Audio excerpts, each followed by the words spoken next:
Assalamualaikum warahmatullahi wabarakatuh.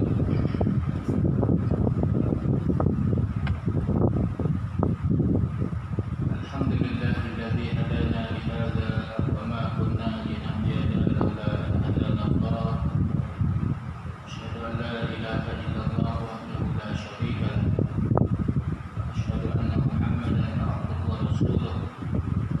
Allahumma shalli wa sallim wa barik ala sayyidina Muhammad wa ala alihi wa sahbihi wa man tabi'ahum bi ihsan ila yaumiddin, amma ba'd.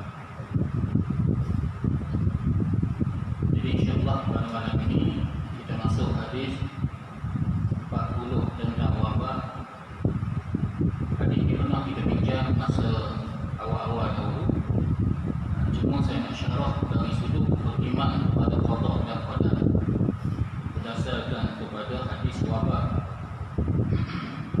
Jadi terlebih dahulu tuan-tuan, sebab saya tadi duduk di belakang, saya tengok ada makmum yang tidak sujud sahwi, tidak mengikut imam. Sedangkan kita sembahyang berjemaah ni kita kena ikut perbuatan imam.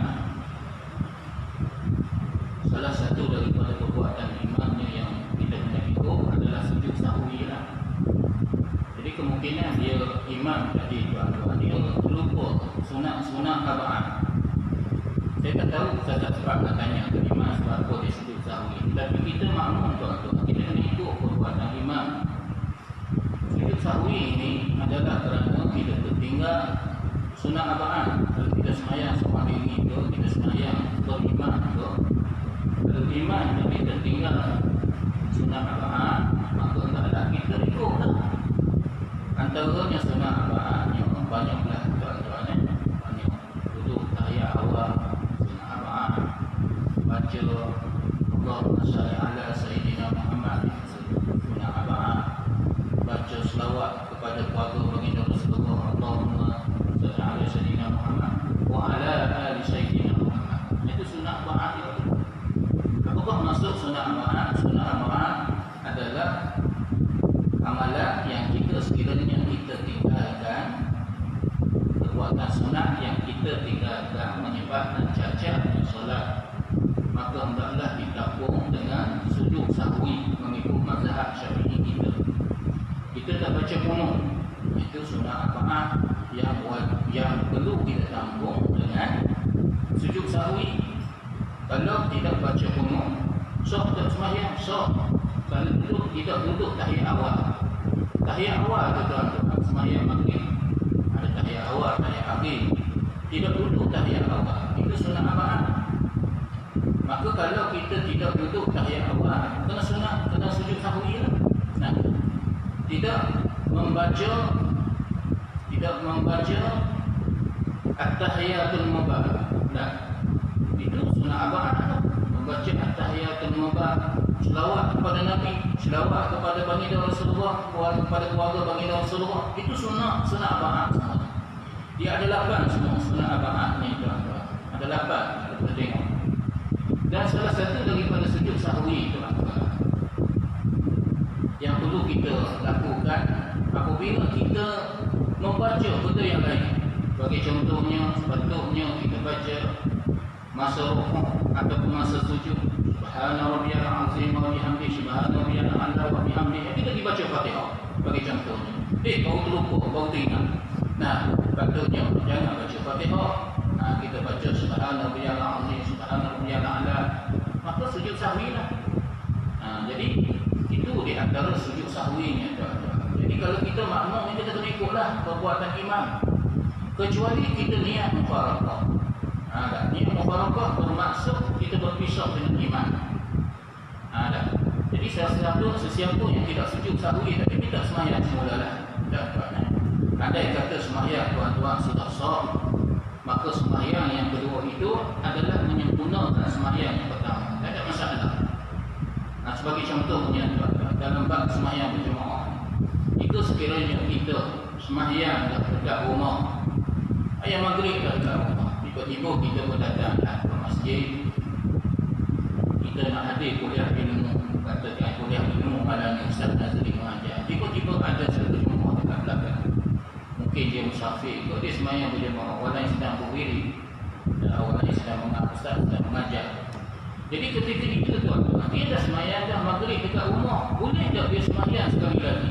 Mengikut mazhab Syafi'i adalah disunatkan, digalakkan untuk dia semayang sekali lagi berjemaah. Maka bagaimana dengan niat dia? Maka niat dia semayang maghrib ya, niat semayang maghrib. Sahaja semayang maghrib 3 rakaat, waktu pada Allah Ta'ala. Atau sahaja semayang waktu maghrib 3 rakaat, ikut imam pada Allah Ta'ala. Jadi yang pertama tu tuan-tuan, sama ada dia jadi wajib ataupun yang kedua tu dia jadi sunat. Tetapi semua pendapat dia kata yang pertama tu yang wajib, yang kedua tu jadi sunat. Jadi yang sunat tadi dia menyempurnakan yang wajib. Yang sunat kita berjemaah tadi dia menyempurnakan sembahyang seorang diri kita dalam keadaan seorang diri tadi yang wajib tadi. Tak ada salah, tak ada masalah. Satu hari Nabi SAW sedang berwirid. Tiba-tiba baginda Rasulullah SAW dengar ada 2 orang sahabat sedang bercakap dekat belakang. Selepas daripada berwirid, selepas berdoa, Nabi panggil, awak 2 orang bagi sini. Kenapa awak bercakap? Kenapa awak tidak sembahyang bersama dengan kami? Maksudnya Nabi dah perasan. Masa Nabi sembahyang berjemaah tu, Nabi lewat sikit sembahyang berjemaah tadi. Ada para sahabat tadi yang tidak berjemaah bersama dengan Nabi SAW. Maka jawab sahabat tadi, kami sudah sembahyang tidak berjemaah, yakni berseorangan dekat rumah. Maka kata Nabi, kenapa kamu tidak sembahyang pula secara berjemaah bersama dengan kami? Jadi berdasarkan kepada kisah inilah mazhab Syafi'i kita menyatakan tuan-tuan, jika sekiranya sembahyang yang pertama kita tidak sempurna, maka boleh kita cover dengan sembahyang yang kedua. Termasuklah tuan-tuan, jika sekiranya sembahyang yang pertama kita tadi, aku tadi tidak sujud sahwi, aku niat pada mufaraqah ataupun tidak niat mufaraqah, maka boleh kita sembahyang sekali lagi, tidak ada masalah. Sebab sembahyang yang kedua tadi adalah menyempurnakan sembahyang pertama. Jadi sebab itulah kita kena belajar dalam bab masalah sembahyang berjemaah ni. Dalam masalah sunat jamaah sebagai contohnya, kalaulah imam tadi di tahiyat yang pertama dia tidak duduk iftirash, tidak duduk tahiyat awal, dia terus bangun. Jadi ketika itu masa imam dalam keadaan nak bangun, kita makmum kita kena tegur. Walaupun sunat abad kita kena tegur, kita sebut subhanallah. Sama seperti mana kunut, untuk imam terlupa nak baca kunut tuan-tuan sebelum daripada dia duduk tahiyat akhir, nak turun aja tuan-tuan, tiba-tiba dah makmum berasa bahawa imam terlupa baca kunut, makmum boleh tegur subhanallah. Subhanallah. Jadi jika sekiranya imam tadi terlupa duduk iftirashi, duduk tahiyat awal, dia dah bangun separuh je. Ketika mana ditegur oleh makmum subhanallah, ketika itu dia belum lagi naik sampai 2/3 daripada qiyam dia, daripada berdiri dia. Dia sampai separuh je, dia boleh duduk tadi. Tapi kalau dia dah bangun lebih daripada 2/3, atau lagi dah berdiri tuan-tuan tegak, kalau dia duduk ketika itu, batalkan solatnya. Sebab apa batal? Sebab dia telah menampakkan hukum di dalam solat. Kenapa dikatakan menambah rukun di dalam solat? Sebab dia dah masuk rakaat yang ketiga. Bila masuk rakaat yang ketiga, tuan-tuan, kita tuan-tuan tak boleh nak duduk balik. Melainkan kita kena baca Fatihah. Lepas baca Fatihah, tuan-tuan apa rukun dah baca Fatihah rukun. Lepas tu kita kena rukun juga, i'tidah. Tuan-tuan rukun juga, barulah sujud. Tiba-tiba dia tidak baca Fatihah, dia tidak rukun, dia tidak i'tidah, dan terus dia sujud. Gitu. Jadi sebab itulah tuan-tuan kita perlu belajar dalam bab ini. Jadi dia hanya sunat aba'ah sahaja, duduk tahiyat awal. Jika sekiranya belum lagi naik separuh, tuan-tuan beriman tadi boleh duduk. Jika dah naik lebih daripada 2/3, teruskanlah. Tak boleh dah dia duduk. Tuan-tuan, sama seperti mana baca kunut. Kunut tuan-tuan dah separuh, dah lebih 2/3 dah, dia nak sujud dah tuan-tuan. Jadi ketika itu tak boleh dia bangkit balik dah. Tapi kalau separuh saja dia dah sujud separuh hanya subhanallah pun dia bangun balik, tak apa. Tapi kalau 2/3 ni, 2/3 di antara bangun balik, tak boleh tapi menambahkan rukuk. Menambahkan rukuk. Jadi itu tuan-tuan ya.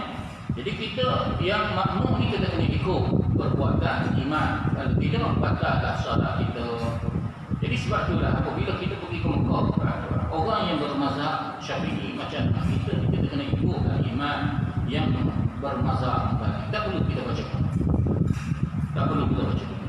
Demikian juga orang yang mazhab Hambali, Hanafi juga, kalau datang ke Malaysia ni tuan-tuan, kalau ada sujud sahwi, maka dia kena sujud sahwi lah. Sebab saya tengok tadi ada tetap sujud sahwi. Dan mungkin dia mazhab Hanafi ke, dan semuanya tuan-tuan, dia kena ikut imam dia yang mazhab Syafi'i. Okey, itu saja tuan-tuan ya. Jadi hadis yang pernah kita sebut di permulaan dahulu berkaitan dengan hadis wabak, hadis yang diriwayat daripada Aisyah Ummul Mukminin.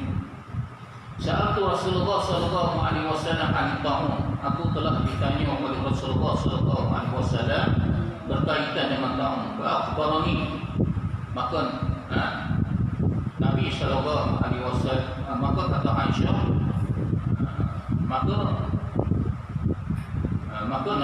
kata Aisyah, Nabi telah memberitahu kepadaku annahu azab, bahawa ta'un ini merupakan satu azab ya ba'asullah ala man yasha, ya Allah subhanahu wa ta'ala berikan kepada sesuatu kaum ataupun kepada seseorang yang dihendaki oleh Allah subhanahu wa ta'ala.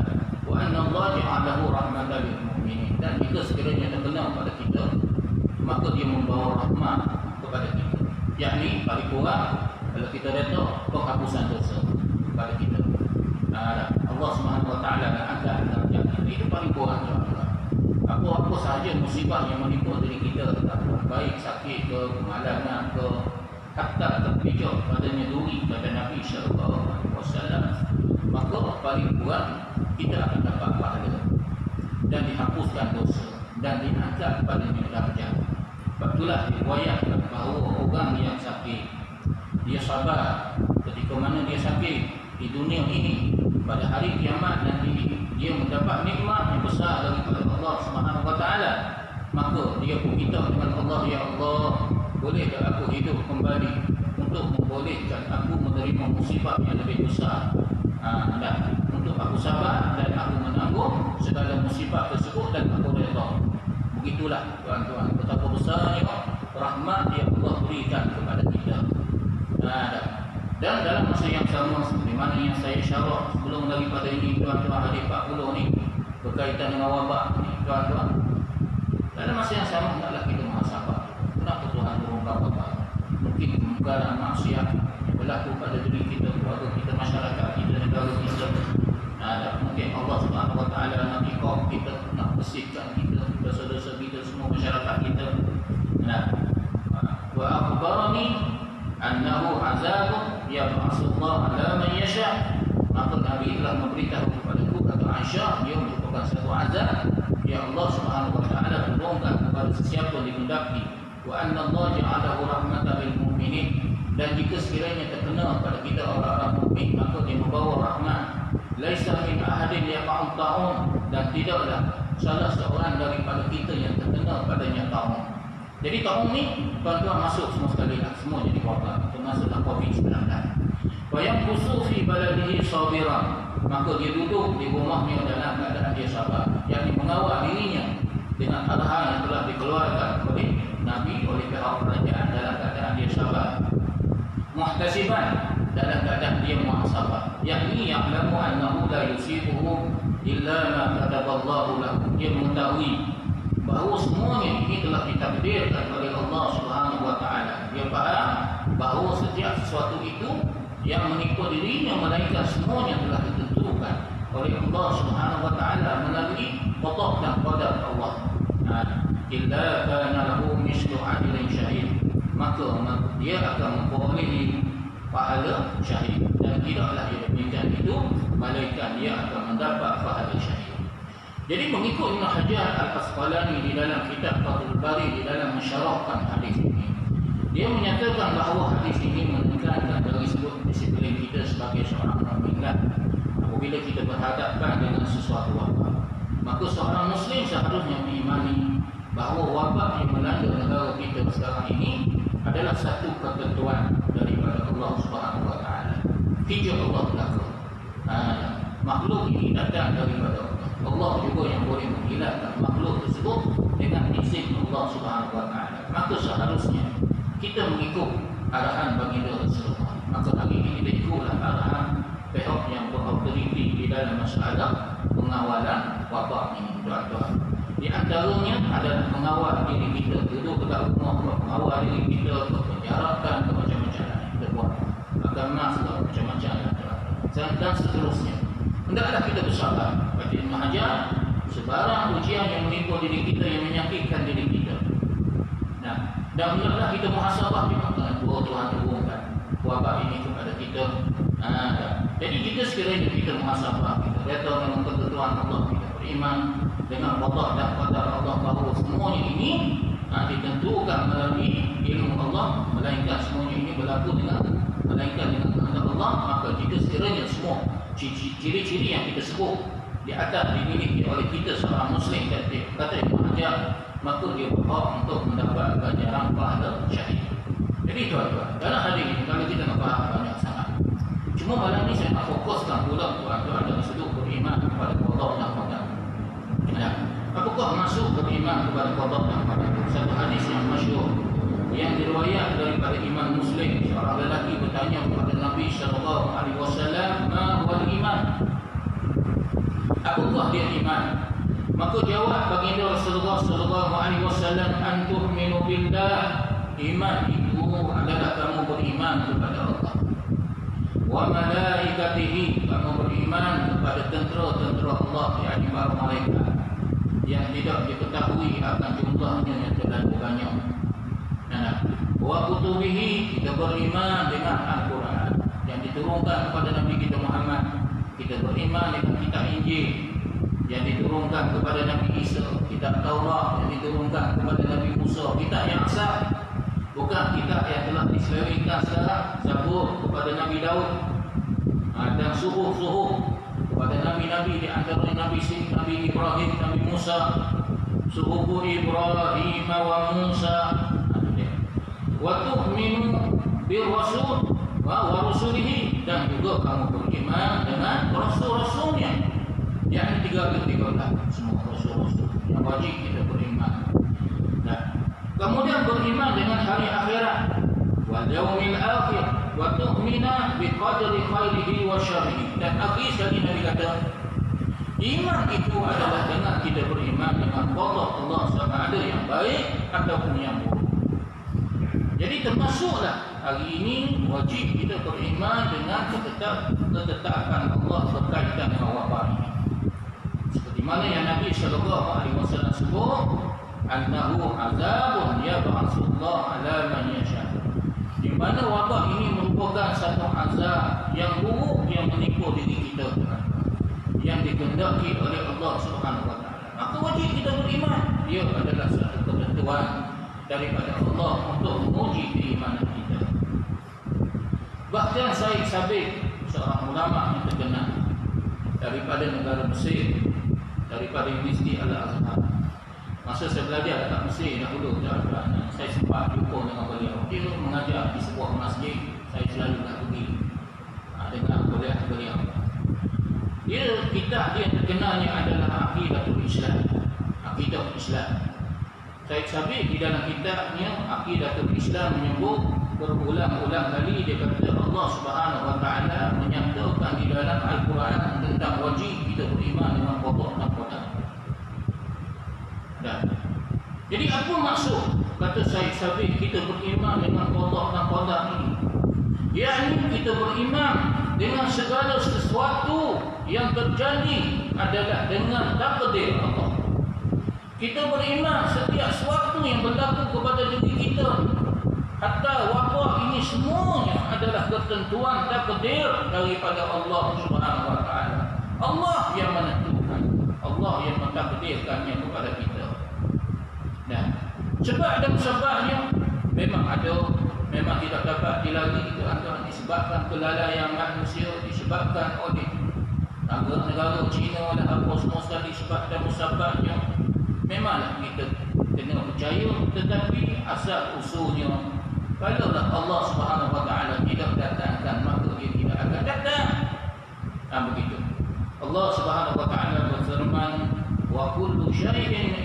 indahu bimiqdar, dan segala sesuatu di sisi Allah ada takdir daripadanya. Ada. Bahkan Imam Al-Mawazi, yakni seorang ulama tafsir yang terkenal, di dalam mentafsirkan ayat wa kullu syai'in indahu bimiqdar, dan segala sesuatu di sisi Tuhan adalah ketentuan daripada Allah, beliau menyatakan bahawa setiap sesuatu mempunyai batas waktu yang tertentu, yang ditentukan oleh Allah, yang ditakdirkan oleh Allah. Dia tidak berkurang dan tidak berlebih. Maka termasuklah dalam masalah wabak, dia adalah ketentuan daripada Allah. Dia ada tempoh masa yang Allah Subhanahu Wa Taala takdirkan berapa lama dia boleh hidup. Jadi seperti mana tuan-tuan, wabak-wabak yang pernah melanda di dunia. Pernah Mekah 2-3 kali ditutup kerana wabak taun. Pernah suatu masa satu wabak yang berlaku di Baitul Maqdis yang dikenali dengan wabak Ghawas di zaman Sayyidina Umar bin Khattab. Saya dah cerita dah kisah bagaimana Sayyidina Umar bin Khattab ketika mana dia menjadi khalifah khalifah Islam, dia tidak jadi masuk ke negara Syam untuk meresmikan pembukaan negara Syam yang telah dilakukan oleh Abu Ubaidah bin Al-Jarrah. Jadi tuan-tuan, jadi wabak ini telah mengorbankan 30,000 umat Islam. Di antara 30,000 tadi adalah 10 orang daripadanya adalah para sahabat. Di antaranya adalah Abdullah bin Jabbar, Muaz bin Jabal, Qaqah dan seumpamanya sahabat kibar sahabat yang telah syahid disebabkan dengan wabak taun yang melanda negara tersebut. Tapi akhirnya dia hilang. Nah, berapa lama, berpuluh tahun kemudian, ratus tahun kemudian datang wabak. Wabak taun, wabak macam-macam. Allah tentukan dia punya masanya. Jadi setiap sesuatu ni tuan-tuan, kata Imam Al-Mawazi, ditentukan oleh Allah, dia tidak berkurang dan tidak berlebih. Jadi kita kena ikhtiar lah, kena usaha tuan-tuan. Sebab setiap sesuatu itu ditakdirkan oleh Allah, ada sebab dan musabab. Sebagai contohnya, apabila seorang sahabat yang memerintah di negara Mesir yang bernama Amr al-As diperintahkan oleh Sayyidina Umar bin Khattab, wahai Amr al-As, kamu pergilah ke negara Yaman untuk membantu tentera Islam dan membantu umat Islam yang berhadapan dengan wabak ketika itu. Jadi ketika itu tak boleh masuk. Berdasarkan kepada hadis, apabila satu negeri tuan-tuan dilanda padanya wabak, hendaklah jangan tidak masuk, dan penduduk tadi janganlah keluar. Maka Amr al-As tuan-tuan, dia tunggu masa yang sesuai. Dia nak kemaskan balik umat Islam dan tentera Islam yang berhadapan dengan wabak. Akhirnya ada satu masa dia pun masuk. Dia daripada Mesir tuan-tuan. Bila dah kibar sahabat di antaranya Abdullah bin Jabbar, Muaz bin Jabal telah syahid, maka dia mengambil alih tuan-tuan pemerintahan di negara Syam. Di antaranya teknik yang telah digunakan oleh Amr al-As tuan-tuan, dia mengarahkan semua umat Islam naik ke bukit. Naik ke bukit Ka'bah, tempat yang selamat. Kemudian tuan-tuan diperintahkan menghimpun padanya segala peninggalan gandum-gandum tu, jerami gandum tu tuan-tuan, dikepung bukit tadi tuan-tuan. Kemudian dibakar. Dibakarnya tuan-tuan jerami tadi.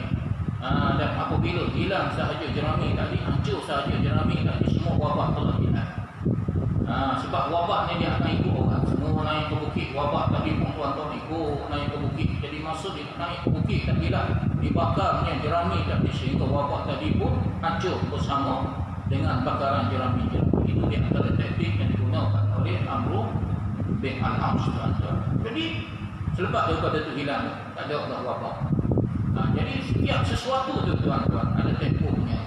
Jadi setakat ini kita belum lagi jumpa tuan-tuan dia punya penawarnya. Selagi mana vaksin belum lagi dijumpa, kita hendaklah bersabar dan mengikut arahan baginda Rasulullah sallallahu alaihi wasallam. Jadi beriman kepada qada dan qadar ni tuan-tuan, dia tidak menghalang untuk kita berusaha. Kita kena usaha.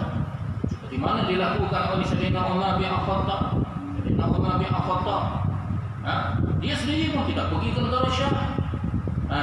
Dia mengarahkan kepada Amr bin As untuk mengatasi wabak tersebut.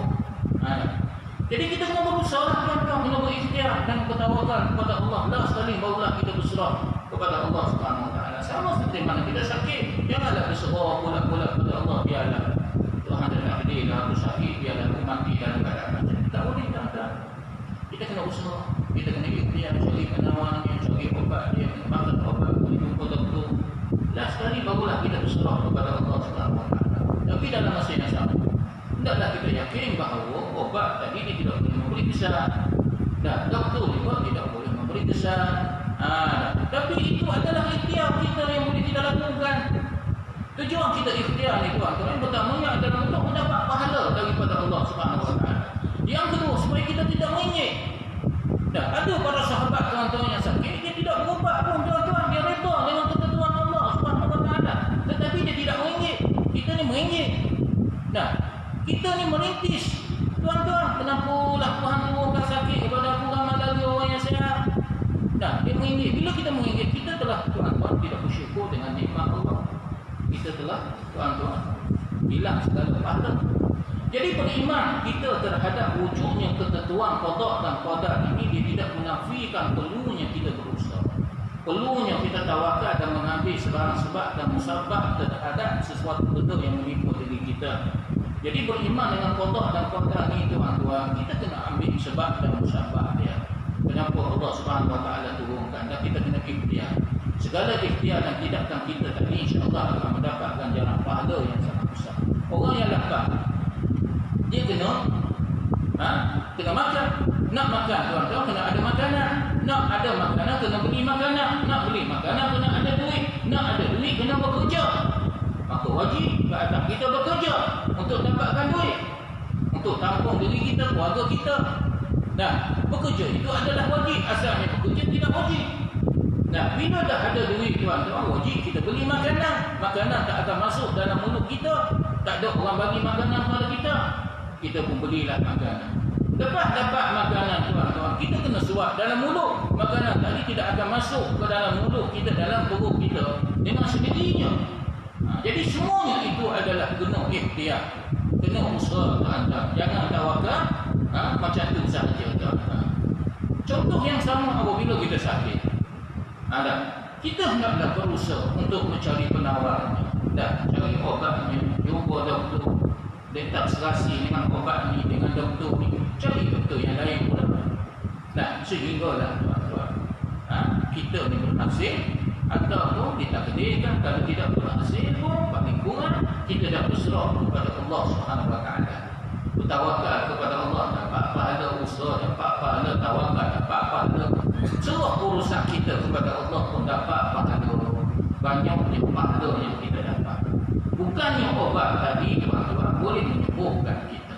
Bukannya doktor tadi boleh menyembuhkan kita, tuan-tuan. Bertemu dengan doktor dan makan obat itu adalah usaha yang dijanjikan oleh Allah Subhanahu Wa Taala dengan ganjaran pahala yang sangat besar. Sabarnya kita ketika mana kita berhadapan dengan kesakitan tadi, dalam masa yang sama kita beribadat kepada Allah, kita berdoa kepada Allah, besarnya ganjaran di sisi Allah Subhanahu Wa Taala. Jadi setiap urusan hidup kita, kita nak makan, nak minum, nak dapat jodoh bagi yang belum kahwin tu, nak dapat kerja ke, tuan-tuan, ajar kita dah tahu bila kita mati, kita kena usaha, kita kena ikhtiar, jauhi daripada wabak, jauhi daripada perkara-perkara yang boleh mengundang bahaya kepada diri kita.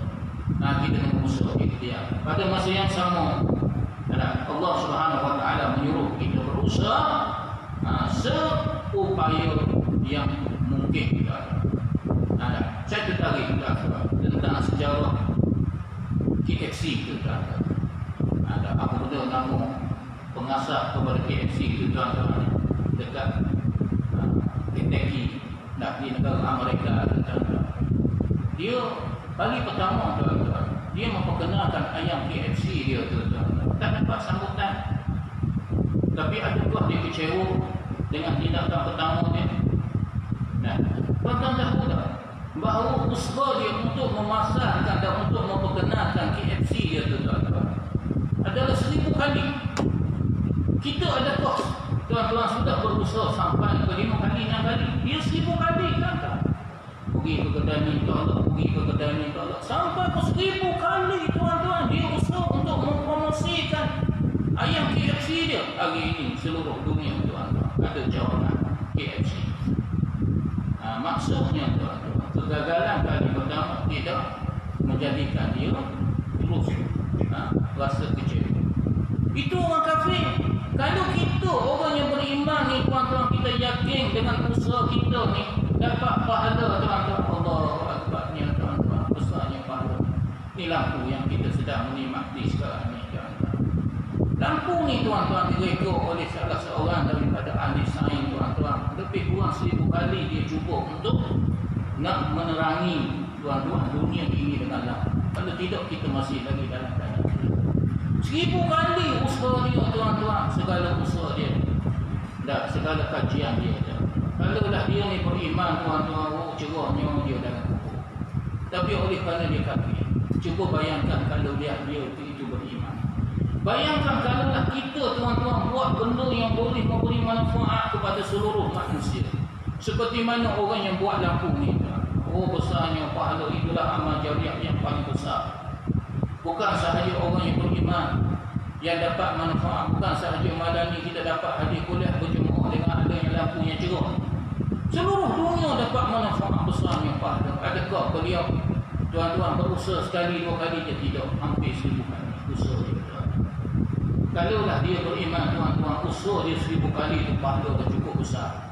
Apatah lagi jika sekiranya dia telah berhasil mencipta lampu yang begitu hebat sehingga boleh menerangi dunia, memberi manfaat kepada dunia. Tuan-tuan saya nak cerita, saya baru balik daripada mesyuarat 3 hari dekat Kuala Lumpur minggu lepas. Saya jumpa dengan sahabat saya 3 bulan, dia MC. Ustaz ni dia mengajar dekat KKPN Rembang, bagi kemahiran tinggi malam Rembang, sebutlah nama dia Ustaz Al-Hafiz. Dia MC 3 bulan tuan-tuan. Kesnya kerana serangan umat di dalam jantung. Ketika mana saat hari pertama dia menyedari dada dia rasa sempit, susah bernafas, tak selesa, dia ingat kebiasa dia. Tapi bila dah masuk minggu kedua, dia pun pergi nak KPJ dekat Seremban. Doktor kata awak ni dah teruk sangat dah. Awak hanya ada masa 4 jam saja untuk hidup. Ketika itu tuan-tuan, dunia ni gelap bagi kita. Tak ada harapan. Aku akan mati dalam tempoh 24 jam sebab teruk sangat. Saya keluarkan surat, awak kena pergi ke IJN. Malam ni juga ambil surat ni, awak kena pergi ke IJN. Serta motor malam ni juga. Dalam tempoh 24 jam,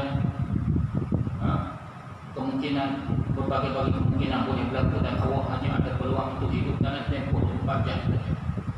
Dia kata, doktor, isteri saya tak tahu, anak saya tak tahu, mak ayah saya tak tahu, dia asal wanita 9. Boleh tak saya balik? Jangan, pergi sekarang. Doktor kata, tak ada masuk lah. Tak apa, saya nak singgah sekejap saja doktor. Nak ambil pakaian apa, nak pesan kepada isteri saya. Okey, tak apa. Bawa ambulans tuan-tuan terus. Tuan-tuan singgah ke rumah isteri dia, mak dia, ayah dia tak nak cerita tuan-tuan. Terkejutnya tuan-tuan. Terus masuk ke IJN. Bila masuk IJN bukan boleh operate selalu tuan-tuan sebab hukuman dah masuk tuan-tuan ke jantung. Doktor terpaksa tuan-tuan bagi obat yang paling kuat tuan-tuan untuk kontrol dia punya kuman tu saja. Supaya kuman tadi tidak naik ke kepala ataupun kuman tadi tidak naik ke otak. Ke buah pinggang. Supaya kuman tadi tidak naik ke otak dan ke buah pinggang. 1 bulan obat yang paling kuat. Dan setiap hari dia kata doktor cek dia punya buah pinggang dia, takut buah pinggang rosak sebab ini obat antibiotik yang paling kuat. Semuanya dikontrol oleh komputer belaka. Dia duduk dalam satu bilik seorang dia saja, nurse dan tuan 2 shift jaga dia. Ketika itu dia fikir dia akan mati dah. Dia akan mati dah tuan-tuan. Dan kalau hidup pun kemungkinan dia tidak akan hidup lama. Sebab kemungkinan akan berlaku hukuman tadi sangat agresif, gagal dikawal, mungkin dia naik motor, dia akan mati. Bila masuk ke buah pinggan, dia akan mati. Kita ajak kepada sambung cerita.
Jadi Ustaz Hafiz tadi tuan-tuan, setiap detik dan saatnya tawakal kepada Allah.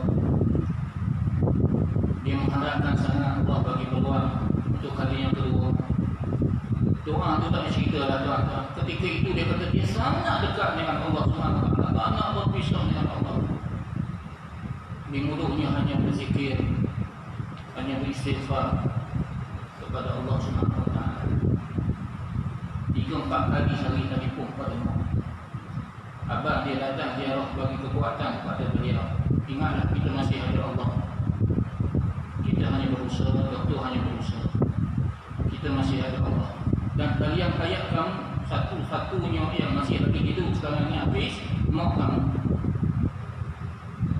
Mintalah redha daripada dia, mintalah doa daripada dia. 3-4 kali satu hari daripada dia. Minta redha. Mau dia tuan-tuan boleh nak ziarah. Boleh nak ziarah tuan-tuan, dia musim Covid ni pun boleh nak ziarah. Jadi ketika itu dia kata tidak ada saat yang paling hampir melainkan itulah saat dia paling hampir dengan Allah. Dia terasa sungguh Allah bersama dengan beliau. Dia terasa sungguh tuan-tuan Ismail di atas kaki dalam keadaan menghadap kiblat. Alhamdulillah, kaki yang dia tidur tu menghadap ke arah kiblat. Boleh ambil duduk lagi dengan spray. Kadang-kadang nas tolong spraykan kaki dia dan sebagainya. Pakai sarung tangan. Baik nas ni.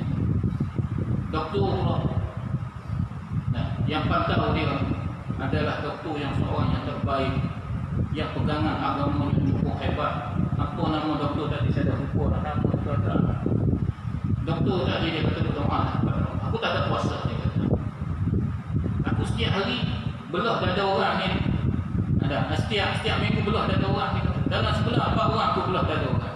Separuh daripadanya hidup, separuh mati. Aku tak ada puasa.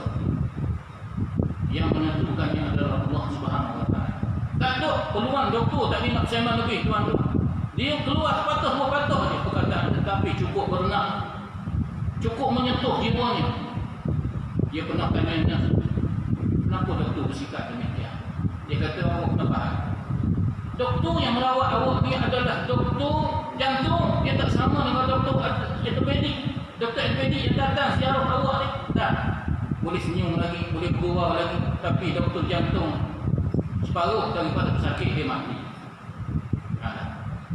Jadi sebab itulah kami selalu dimarah oleh doktor. Silap sikit aja marah. Sebab dengan silap sikit saja dia boleh mengacak nyawa pesakit. 24 jam doktor jaga dia seorang. Nurse jaga dia seorang. Bagi gigi nurse bossing. Allah ketika itu tak ingat cerita dalam Ustaz. Dia kata, saya kalau boleh tak nak tidur, sembahyang dalam keadaan tidur, dalam keadaan dulu ada kursi, sembahyang sunat taubat, sembahyang sunat ajar, semua jenis saya buat. Dan itulah pesanan abang saya. Kau mana-mana tertinggal, buat dah, kotorlah cepat-cepat kalau ada. Minta maaf dengan sesiapa sahaja. Dia kata semua nombor telefon yang ada di dalam handphone dia hantar mesej. Yang pertama, dia minta supaya memaafkan beliau. Yang kedua, dia minta maaf kalau ada hutang, minta selesaikan hutang selepas daripada saya keluar ataupun selepas saya mati, jumpa dengan walid saya, nombor telefon walid saya sekian. Inilah satu-satunya peluang yang ada pada diri saya. Sebab doktor kata memang orang yang macam awak ni 80% tak ada harapan untuk hidup. Bayangkan tuan-tuan, doktor boleh cakap macam tu, tuan-tuan. Itu yang dia heran, macam mana doktor boleh cakap macam tu. Nah, tu kata memang betul awak ni dah memang sangat kritikal. Bayangkan jika sekiranya dos obat yang kami bagi ni kurang, dia akan boleh naik ke otak kuman tadi, dia akan menjejaskan otak awak akan mati. Ataupun dia turun ke bawah, buah pinggang awak boleh rosak. Ataupun dos obat tadi terlalu tinggi, kuman mati, tetapi buah pinggang awak boleh jadi rosak. Awak hidup pun tidak ada makna. Bayangkan saat ketika dia kalau boleh tak nak hidup, tapi oleh kerana letih dengan obat pelalinya, dengan letihnya tuan-tuan tertidur. Bila tertidur tu sedar, Allahu Akbar, aku masih lagi hidup ya Allah, pada hari ini ya Allah aku masih lagi hidup, alhamdulillah aku masih lagi hidup. Satu nikmat yang paling besar tuan-tuan, apabila dia terjaga daripada tidur, dia dapati bahawa dia masih lagi hidup. Itulah saat yang paling indah, yang paling besar artinya bagi beliau. Tipulah tuan-tuan saat ketika mana doktor mengumumkan bahawa dos yang diberikan tadi telah berjaya membunuh umat. Ketika itu tak nak cerita betapa bahagianya tuan-tuan dirinya, doktor pun dah nampak senyum sikit. Tapi doktor kata, bersyukurlah kamu kepada Allah, bukan kepada Allah yang menyembuhkan penyakit, aku hanya berusaha saja. Itu je sepatutnya doktor bagi. Tuan-tuan, kemudian tuan-tuan sampai saat untuk operasilah orang buka hijab ni, tuan-tuan ambil dia punya wayang daripada mana lah, orang daripada dia punya kaki dia, tuan-tuan nak sambung sebab orang tadi habis digosok oleh kuman, tuan-tuan. Operasi tadi doktor kata sama juga, peluang untuk kamu hidup pun separuh-separuh. Separuh-separuh. Dua cabaran bagi beliau ni. Pertama cabaran berhadapan dengan kuman, yang kedua cabaran sama ada berjaya ataupun tidak, tuan-tuan, pembedahan jantung. Bayangkan doktor cerita, dia kata jantung awak ni terpaksa dikeluarkan. Tapi itu saya hidup dengan apa doktor? Dia kata kamu akan hidup dengan mesin apa dia panggil itu, tuan-tuan? mesin itulah yang akan menghidupkan kamu seketika. Jadi sebelum jantung tadi dikeluarkan, sehinggalah jantung tadi dipasang balik. Bayangkan tuan-tuan saat tersebut. Dalam saat tersebut, dia kata dia telefon mak dia. Kali ni dia telefon mak dia berapa minit telefon. Berapa minit telefon mak dia. Tak boleh nak cerita, menangis siang malam mak dia menangis. Berdoa pada Allah, bangun malam tahajud kepada Allah. Isteri dia pun sama, anak dia 2-3 orang masih lagi kecil, tak tahu. Yang tahunya ayah masuk hospital. Abang dia pun kakak-kakak dia, adik-adik dia berdoa kepada Allah nak ziarah tak boleh. Musim Covid ni tuan-tuan, Masya Allah Ta'ala, satu ujian yang besar ya Allah berikan kepada beliau. Tetapi Alhamdulillah tuan-tuan lepas tu selamat. Bila selamat tu tuan-tuan, doktor tak boleh jumpa dengan dia tuan-tuan. Doktor tak boleh nak senyum tetapi tak boleh nak senyum. Itulah perangai doktor bahagian jantung. Memang macam tu lah style dia. Ketika mana tuan-tuan saat ketika mana dia boleh keluar daripada hospital tu, mata-mata kerana nak pergi ke surau dia. Minta isteri kerana nak pergi ke surau, nak berzikir, nak berdoa. Saat tersebutlah dia sangat tersentuh hatinya. Apabila melihat bahawa doktor yang merawat beliau tu tuan-tuan lebih lama berdoa berbanding dengan beliau berdoa. Bahkan doktor tadi tidur dekat surau. Malahnya tidur dekat surau tuan-tuan. Sampai ke pagi tak balik ke rumah, berdoa kepada Allah. Dan dia tengok yang antara doa doktor tadi, antaranya dia kata, ya Allah sembuhkan penyakit dan pesakit-pesakitku, ya Allah bagilah peluang untuk mereka hidup. Ketika itu dia menangis betul-betul kepada Allah Subhanahu Wa Taala. Maknanya doktor yang merawat beliau tadi adalah sedoktor yang terbaik yang Allah putuskan. Dia berdoa lebih lama daripada beliau berdoa. Masya Allah. Jenis doktor yang macam ni bagusnya. Dan di saat ketika mana dia nak keluar tu, nak ucap terima kasih kepada doktor. Doktor tak nak. Dia kata, aku syukur kamu kepada Allah, bukan kepada aku. Aku makan gaji. Dia kata, aku makan gaji, saya makan gaji. Dan saya hanya berusaha. Dan dalam masa yang sama saya berdoa. Jadi kesimpulannya tuan-tuan, sebelum kesimpulan tuan-tuan, lepas daripada dia keluar, dia dah berjaya tadi, aku cakap abang dia kepada beliau. Dan itulah juga cakap doktor kepada beliau. Dia kata sesungguhnya ujian selepas daripada awak berjaya, awak selamat, ini adalah lebih besar daripada ujian sebelum daripada awak selamat. Moga-moga kita pasal aku maksud doktor, dia ni saya tengok awak ni sangat bergantung pada Allah, berdoa pada Allah waktu awak sakit. Awak banyak sembahyang, istighfar, taubat, zikir.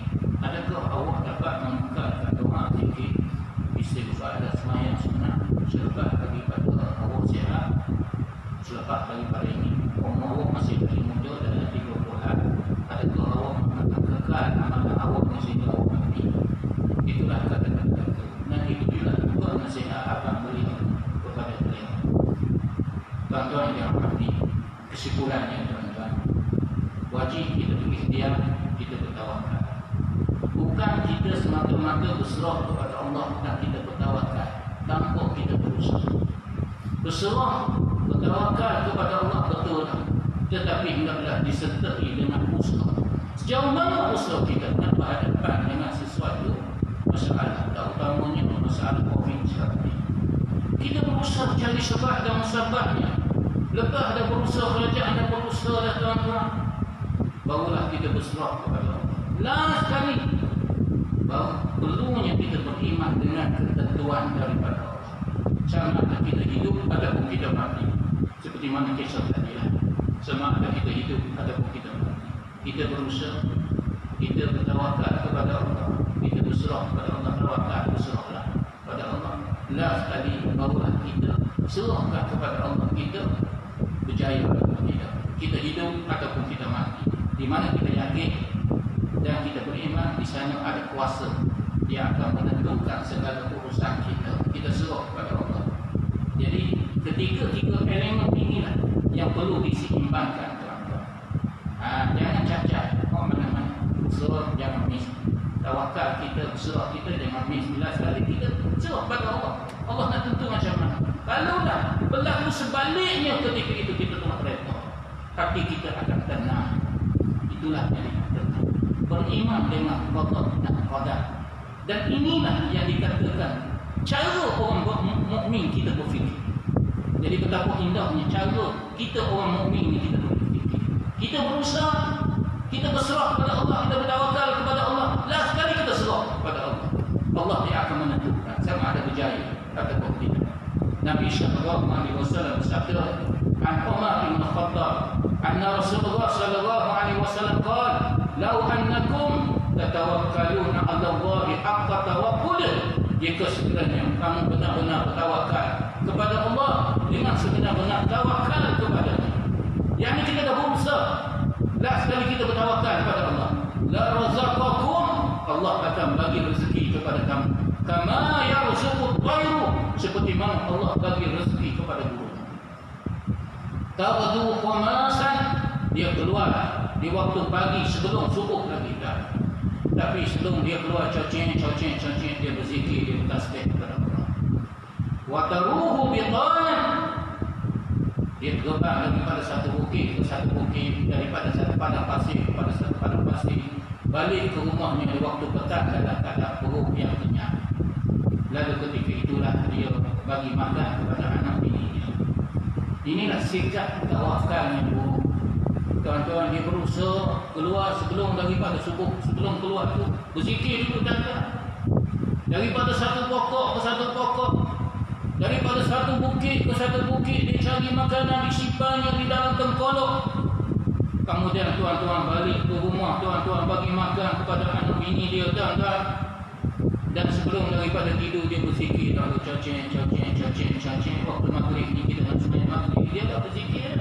Dia sibuk cari tempat nak tidur, tetapi dia berzikir dulu tuan-tuan kepada Allah Subhanahu Wa Taala.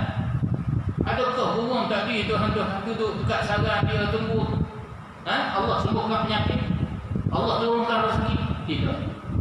Dia berusaha, dia bertawakal. Last sekali dia serah kepada Allah, rezeki tapi tuan-tuan datang daripada Allah setelah kita berusaha. Sebab itulah Nabi berkata, hendaklah kamu jadi seperti mana hatimu.